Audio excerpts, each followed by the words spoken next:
आप एक लाठी चलाएंगे, एक गोली, तो पहली गोली पप्पू यादव के सीने में होगी। केस वापस नहीं लिए तो पप्पू यादव तैयार है जेल जाने को। हिम्मत है तो गिरफ्तार करके देखिए। नरेंद्र मोदी के आने के बाद लगातार 8 साल आपने इस देश के युवाओं की जिंदगी को समाप्त करने का आपने कसम खा ली। हम हिंसा का सहारा नहीं लेंगे, लेकिन हम लड़ेंगे, हम झुकेंगे नहीं। आप हमें डराइए नहीं, हम डरने वाले नहीं हैं, हम मरने वालों में से हैं। आप बच्चों को डरा रहे हैं, आप शिक्षक पर हमला कर रहे हैं, शिक्षक पर केस करने की हिम्मत करते हैं, तो पप्पू यादव पर आप क्यों नहीं करते? मैं तैयार हूं। आप एक लाठी चलाएंगे, एक गोली, तो पहली गोली पप्पू यादव के सीने में होगी। आप इस बात को समझें। इसीलिए मैं आपसे यह कहना चाहूंगा कि आप शिक्षक पर से केस वापस लें।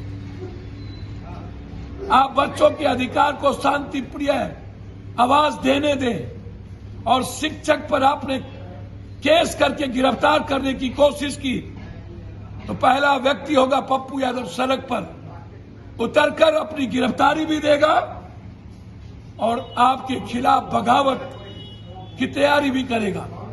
यदि आप केस वापस नहीं लिए तो पप्पू यादव तैयार है जेल जाने को। हिम्मत है तो गिरफ्तार करके देखिए।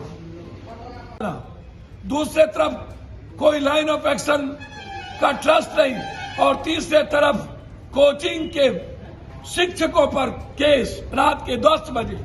क्यों? इसमें शिक्षक की भूमिका कहां पर है?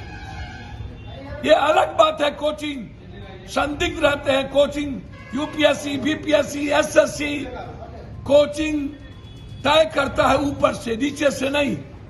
पूरे देश के आंदोलन में बिहार के जो हमारे 5-6 ऐसे गुरु हैं, ऐसे शिक्षक हैं जो लगातार बच्चों की भविष्य की चिंता करते हैं। मैं मानता हूं कि उनमें भी गलतियां हैं, लेकिन वो गलतियां सत्ताधारी और विपक्ष के नेताओं की मिलीभगत से होती है, अकेला नहीं होता है। लेकिन रात में पत्रकार थाना में जिस तरीके से केस किया गया वह माफी जोग नहीं है।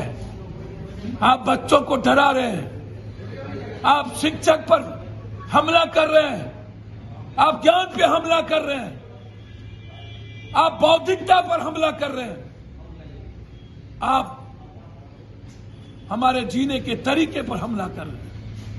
यदि हिम्मत है, शिक्षक से ज्यादा एक भाई होने के नाते लगातार जिस दिन आपने लाठीचार्ज की उस रात से पप्पू यादव बच्चों की ज्वाइनिंग करेगी। जब तक आप एक लाइन नहीं देंगे तब तक बच्चों के मन में यह शंका रहेगी, तब तक वो अपने जीवन के लिए जीना चाहेगा, अपने अधिकार के लिए मरना चाहेगा। आप उसके भविष्य के साथ लगातार 40 साल और नरेंद्र मोदी के आने के बाद लगातार 8 साल आपने इस देश के युवाओं की जिंदगी को समाप्त करने का आपने कसम खा ली, और हम लोगों ने भी प्रतिज्ञा ली है।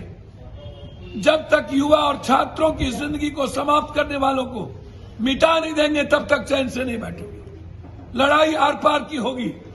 हम हिंसा का सहारा नहीं लेंगे, लेकिन हम लड़ेंगे, हम झुकेंगे नहीं।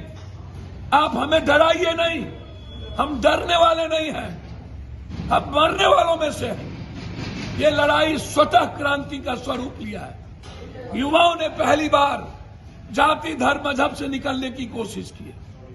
पहली बार 500 रुपये पर नहीं बिके, पहली बार शराब पर नहीं बिके।